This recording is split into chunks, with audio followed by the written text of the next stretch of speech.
Hello friend, welcome to the channel solution. आज के इस वीडियो में हम बात करेंगे mechanism of action of hormone, या इसे हम ऐसा भी बोल सकते हैं मैकेनिज्म ऑफ हार्मोन एक्शन। मतलब सीधा सीधा ये है कि हार्मोन जो भी हमारे एंडोक्राइन ग्लैंड से रिलीज होते हैं वो किस किस तरीके से अपना काम इम्पार्ट करते हैं और हमारे शरीर में जो वाइटल फंक्शन है उनको रेगुलेट करते रहते हैं। दो शब्दों को पहले समझना जरूरी होगा, पहला है हार्मोन, दूसरा है आपका मैकेनिज्म। तो हार्मोन यानी कि ऐसे केमिकल जो एंडोक्राइन ग्लैंड से सीक्रेट किए जाते हैं, और उनका मैकेनिज्म कहने का मतलब है कि वो जो भी काम करते हैं, जैसे ग्रोथ हार्मोन का काम होता है ग्रो कराना, थायराइड हार्मोन का काम होता है थायराइड हार्मोन को सीक्रेट करना, वैसे ही जो भी पर्टिकुलर एंडोक्राइन ग्लैंड से सीक्रेट किए जाने वाले हार्मोन हैं उनका जो भी पर्टिकुलर टास्क होगा, आखिर उसको किस किस तरीके से वो पूरा करते हैं, उसी को बोला जाता है मैकेनिज्म ऑफ एक्शन। तो चलिए देखना शुरू करते हैं। हार्मोन एक ऐसे केमिकल मैसेंजर होते हैं जो हमारे बॉडी में बहुत महत्वपूर्ण फिजियोलॉजिकल फंक्शन को, प्रोसेस को फैसिलिटेट करने का काम करते हैं। इनके मैकेनिज्म ऑफ एक्शन को हम कई अलग अलग स्टेप्स में तोड़ करके देखेंगे तो ज़्यादा अच्छे से समझ में आएगा। सबसे पहले देख लीजिए एक सिंपल सा एग्जांपल कि मान लेते हैं कि आप कहीं पे मूव कर रहे हैं, कहीं पे घूम रहे हैं। अचानक आप महसूस करते हो कि पीछे से एक कोई डॉग आपके दौड़ाने की कोशिश कर रहे हैं। जैसे ही आप देखते हैं कि ये खतरा हो सकता है आपके लिए, आपके बॉडी के अंदर इमीडिएटली जो एड्रेनलिन ग्लैंड से सीक्रेट किया जाने वाला एड्रेनलिन है वो रिलीज हो जाता है। यह आपके ब्लड में आता है और आपके ब्लड के through out the body move करता है। आप पाते हो कि आपका हार्ट रेट बढ़ जाता है, आपकी बीपी बढ़ जाती है और आप बहुत तेज भागने लग जाते हो। तो यहाँ पे इस कहानी में क्या समझ में आ रहा है कि जैसे कि आपके सेंसरी ऑर्गन आईज ने देखा कि सामने खतरा है, वैसे ही सेंस ऑर्गन ने अलग अलग पाथवे जो हमने पिछले यूनिट में पढ़ा था उसके थ्रू मैसेज भेज दिया आपके ग्लैंड को। उस ग्लैंड ने रिस्पॉन्सिबिलिटी को पूरा करने के लिए एड्रेनलिन को सीक्रेट किया। वो एड्रेनलिन जो कि बना हुआ उस ग्लैंड से, वह आपके ब्लड में गया, ब्लड में जाकर के आपके अलग अलग सपोर्टिव ऑर्गन पे पहुंचा, हार्ट पे पहुंचा, वेसल्स पे पहुंचा, ग्लैंड्स पे पहुंचा और उन्हें कई अलग अलग तरीके से काम करना शुरू कर दिया। इंसुलिन का रिलीज भी हो गया, हार्ट रेट बढ़ भी गया और आप वहां से एज अ फियर के रिस्पॉन्स में आप वहां से फ्लाइट करने लग रहे हो, वहां से भगने लग रहे हो। तो ये पूरे प्रोसेस के बीच में क्या क्या स्टेप इन्वॉल्व होते हैं। सबसे पहला जो स्टेप होता है वह हार्मोन का सीक्रेशन। जैसा कि आप देखते हो, महसूस करते हो किसी भी प्रकार के सेंस को, उसके रेस्पेक्ट में आपके हार्मोन का सीक्रेशन होना स्टार्ट कर देता है। अगर आप अपने विजुअल ऑर्गन से देख रहे हो तो आप देख करके मैसेज महसूस करोगे, आपके ब्रेन तक पहुंचेगा।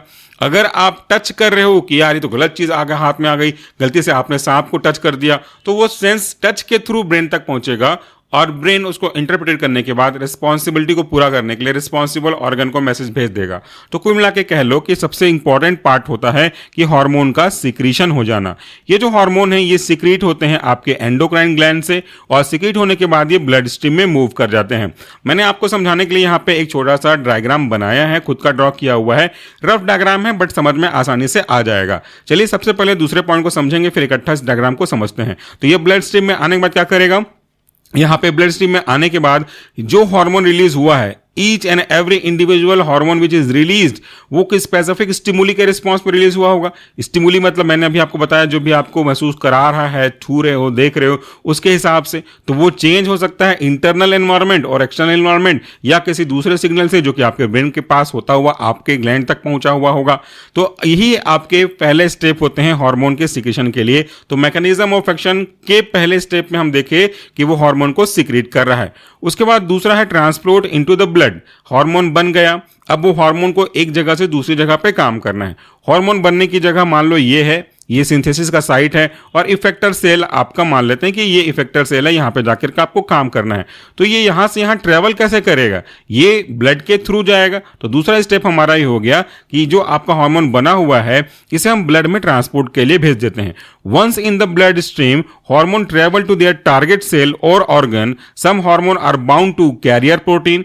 इनमें से कुछ हार्मोन जो कि ब्लड में सीक्रेट किए गए हैं, जैसे मान लो ये आपका ब्लड वेसल है और दो अलग अलग हार्मोन सीक्रेट हुए हैं, उनमें से कुछ हार्मोन आपके जो कैरियर प्रोटीन है उनके साथ बाउंड हो जाते हैं और कुछ फ्री मूव करते हैं। जो बाउंड नहीं हुए हैं वो फ्री हैं और जो इस तरीके से आप बोल्ड में देख रहे हो वो बाउंड किए गए हैं। तो ये मूव करते हुए अल्टीमेटली आपके जो टारगेट सेल है वहां तक मूव करेंगे। तो जो फ्री हैं वो तो ऐसे कैसे मूव कर देंगे और बाकी जो बाउंड के साथ मूव करेंगे, which help the transport them along the blood. और उसके बाद ये आपने आप अपनी जगह पे जाकर के काम करने लगेंगे। नेक्स्ट स्टेप होता है मैकेनिज्म का, वो है रिसेप्टर बाइंडिंग। ये कॉन्सेप्ट बहुत इंपॉर्टेंट है। जब कभी भी आप ड्रग के बारे में बात करोगे फ्यूचर में फार्माकोलॉजी के अंदर, या जब कभी भी आप सिग्नल के बारे में बात करोगे, अकेला ड्रग या अकेला सिग्नल कभी भी कोई भी इफेक्ट नहीं प्रोड्यूस कर सकता। उसको अगर इफेक्ट प्रोड्यूस करना है तो उसको उसके रेस्पेक्टिव रिसेप्टर पे जाकर के बाइंड होना है। वैसे ही दूसरे साइड सिंगल अनऑक्यूपाइड रिसेप्टर कभी भी कोई काम प्रोड्यूस नहीं कर सकता। रिसेप्टर को एक्टिवेट करने के लिए चाहिए या तो सिग्नल, या तो लिगेंड, या तो ड्रग मॉलिक्यूल, जिसको हम लिगेंड के अंदर भी रख सकते हैं। तो इसको यानी कि ड्रग को या तो सिग्नल को या उनके रिसेप्टर के एक साथ बाइंड होने के प्रोसेस को हम ड्रग रिसेप्टर कॉम्प्लेक्स के नाम से जानते हैं। और यहां पे कुछ ऐसे समझ सकते हो कि मान लो ये हमारा कोई सिग्नल मॉलिक्यूल है, सिंगल अनऑक्यूपाइड विद रिसेप्टर, और दूसरी तरफ हमारा ये कोई रिसेप्टर है, इस पे कोई भी आपका सिग्नल मॉलिक्यूल आके बाइंड नहीं हुआ है, तो ये भी अनऑक्यूपाइड है, ये भी अनऑक्यूपाइड है, ये भी कोई काम का नहीं है और ये भी फिलहाल कोई काम का नहीं है। लेकिन जब ये आपका सिग्नल मॉलिक्यूल या ड्रग मॉलिक्यूल इस रिसेप्टर पे आकर के इस तरीके से बाइंड हो जाएगा तो दोनों क्या है आपके, ये सिग्नल है या ड्रग है, जो भी बोल सकते हो, सिग्नल या ड्रग, और ये रिसेप्टर है आपका, तो ये दोनों मिल करके कॉम्प्लेक्स का फॉर्मेशन कर देंगे और उसके बाद आपका जो काम है वो स्टार्ट हो पाएगा। तो अब जरूरी है कि रिसेप्टर के साथ तो बाइंडिंग हो सके। So hormone exert their effect by binding to specific receptor, और ये रिसेप्टर दो अलग जगह पे पाए जाते हैं, या तो वो सेल के सरफेस पे होगा या तो आपके सेल के अंदर होगा। जो रिसेप्टर सेल के सरफेस पे होगा इसे हम सेल सरफेस रिसेप्टर कहते हैं, और अगर कोई अंदर में प्रेजेंट है तो उसे हम इंट्रासेलुलर रिसेप्टर्स कहते हैं। और उन दोनों पे काम करने के लिए हार्मोन के पास कुछ स्पेसिफिक नेचर चाहिए होता है। तो अब हम देख लेते हैं डायग्राम के पास, उसके बाद हम इस रिसेप्टर के जो सब टाइप है, मेम्ब्रेन रिसेप्टर और इंट्रासेलुलर रिसेप्टर, इनके बारे में देखेंगे। पहले बात कर लेते हैं डायग्राम को। तो जैसा मैंने कहा, पहला स्टेप है आपका हार्मोन सिक्रीशन, दूसरा आपका ट्रांसपोर्ट और तीसरा रिसेप्टर के साथ binding.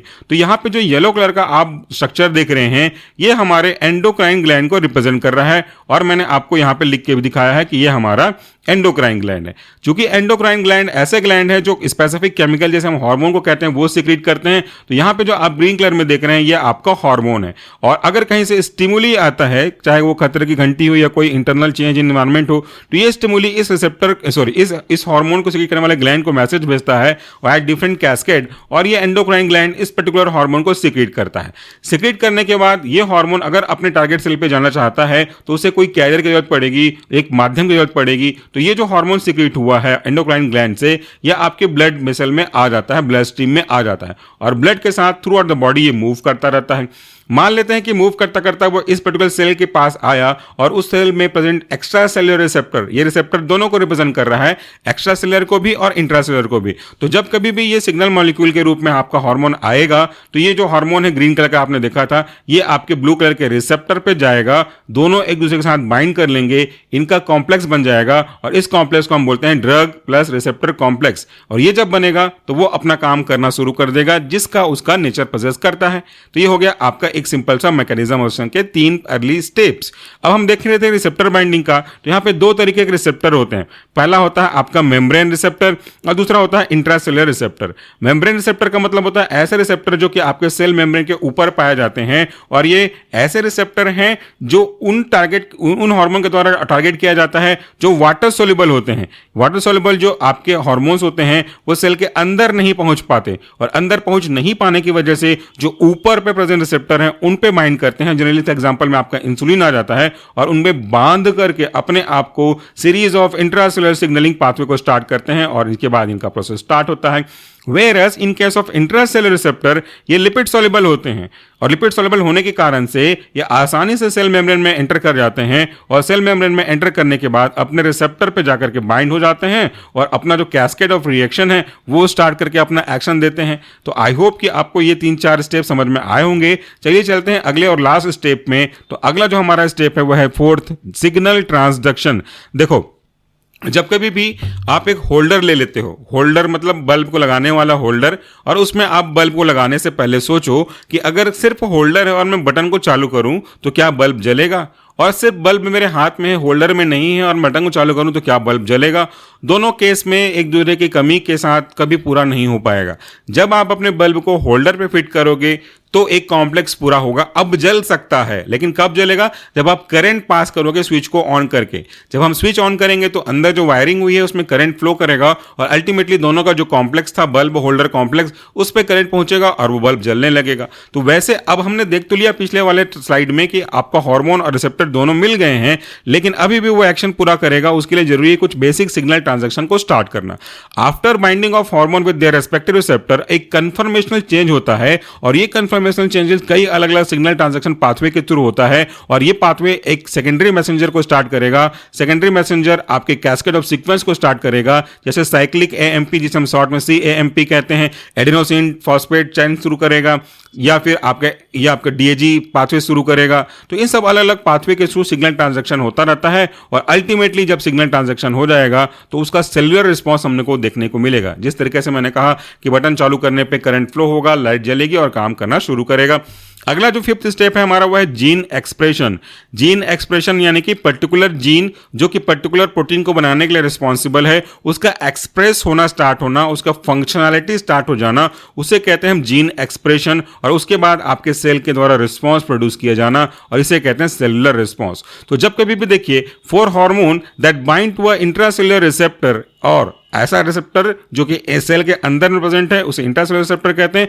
And after the binding the intracellular receptor the hormone receptor complex can directly interact with the DNA that influence the gene expression, जो कि अब जीन के एक्सप्रेशन को स्टार्ट करेगा, जो कि आगे जाकर के स्पेसिफिक प्रोटीन को जो कि specific function of that particular hormone को स्टार्ट करने के लिए रिस्पॉन्सिबल है, वो पूरा प्रोसेस शुरू हो जाएगा। अगर हम ऐसा देखें तो दूसरे केस में क्या होगा, ये सिग्नल ट्रांजैक्शन जो कैस्केड है वो अल्टीमेटली सेलुलर फंक्शन के रूप में, जो कि आपका फंक्शन ऐसा बोल सकते हो, उसके फंक्शन के रूप में देखने को मिलेगा।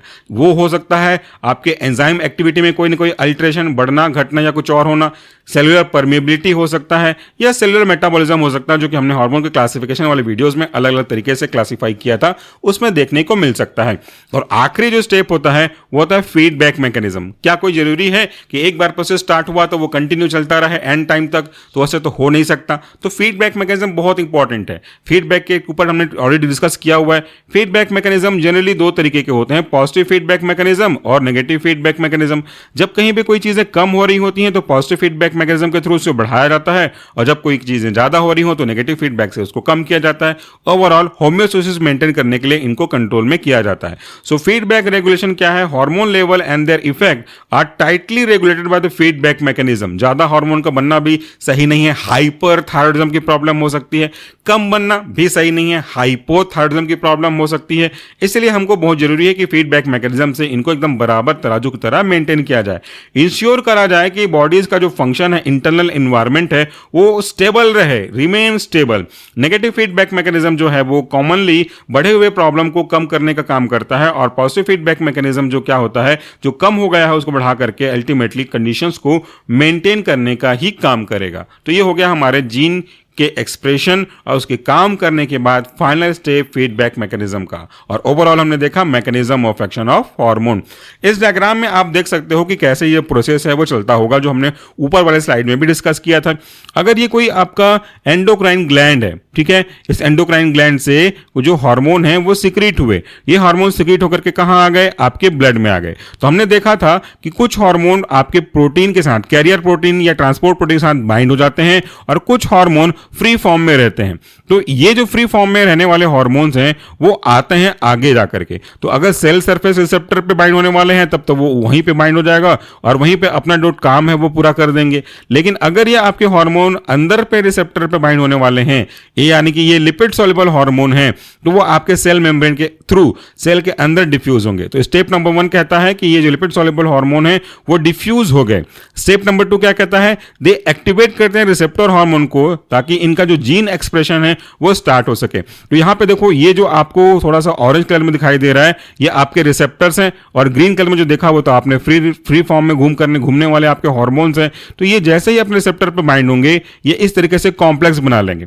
कॉम्प्लेक्स बनाने के बाद ये डीएनए को स्टार्ट करेंगे और डीएनए के अंदर जो छोटे छोटे जीन होते हैं ना, उनको ट्रिगर करेंगे एक्सप्रेस करने के लिए थ्रू द मैसेंजर आरएनए, और ये स्पेसिफिक तरीके के प्रोटीन मॉलिक्यूल को बनाएंगे। और यही प्रोटीन मॉलिक्यूल जो नया बना हुआ होगा वो उस हार्मोन के रेस्पेक्ट में जो कि ऊपर से सिक्रीट हुआ था अपने functions, different types of function को स्टार्ट करेंगे, अलग अलग टाइप के फंक्शन को। तो इस तरीके से सिक्रीट होने के बाद ट्रैवल करना, ट्रैवल करने के बाद रिसेप्टर पे बाइंड होने के बाद सिग्नल ट्रांजैक्शन को स्टार्ट करना, जीन को एक्सप्रेस करना और फाइनली फीडबैक मैकेनिज्म के थ्रू इसके प्रोडक्शन को कम ज़्यादा अल्टीमेटली बढ़ा के घटा के एक जैसे लेवल पे लेकर के आना। इन्हीं स्टेप्स के साथ हमारा हार्मोन काम करता है। तो ये सारे जो 6 स्टेप मैंने आपको बताया मोटा मोटा, यही था mechanism of hormone action. I hope कि आपको कंसेप्ट जो है वो क्लियर हुआ होगा। ये फार्माकोलॉजी में भी बहुत काम आएगा रिसेप्टर्स के थ्रू। अगर आप इससे संबंधित या पूरे टॉपिक के एमसीक्यूज ऑनलाइन फॉर्म में अटेम्प्ट करना चाहते हैं, अनलिमिटेड अटेम्प्ट में, तो सॉल्यूशन फार्मेसी का मोबाइल ऐप डाउनलोड कीजिए। डाउनलोड करने के बाद हमारा जो कोर्स है ह्यूमन एनाटॉमी फिजियोलॉजी का एमसीक्यूज, वो आप ज्वाइन कर सकते हैं।